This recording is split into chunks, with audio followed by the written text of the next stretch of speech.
Published 2017 EDT, 1 November 2017. Updated 2030 EDT, 1 November 2017. Britain's spies are wary of sharing information with Boris Johnson because they do not trust the Foreign Secretary, it was claimed last night. Officials at the Foreign Office are also unhappy with Mr. Johnson's style and behaviour, according to the political journal New Statesman. Yesterday the Foreign Secretary was forced to defend his approach to humour, hitting back at suggestions his jokes were damaging Britain's relationships with other countries.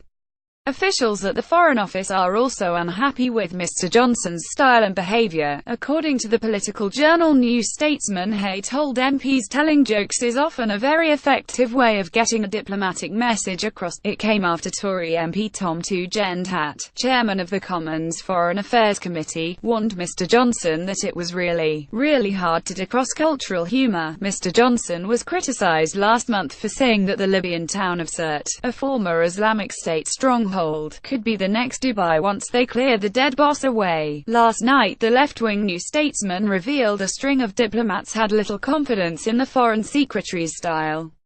Mr. Johnson was criticised last month for saying that the Libyan town of Sirte, a former Islamic State stronghold, could be the next Dubai once they clear the dead boss away. The article said even his ministerial team at the Foreign Office is said to be unhappy. The intelligence services are believed to be wary of sharing sensitive information with him, and on occasion relations with his instinctively Europhile civil servants have been strained. It quotes one source as saying there are moments when he says, "Come on, we've got to make this work.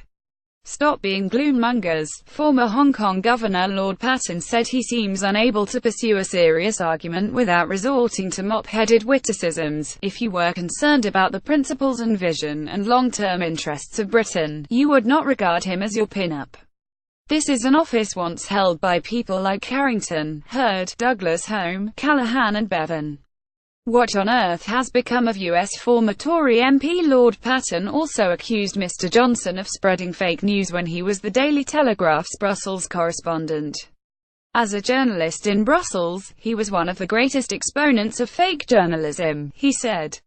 A former British ambassador called him the least deserving and least qualified Foreign Secretary of modern times, who has successfully lived down to all expectations.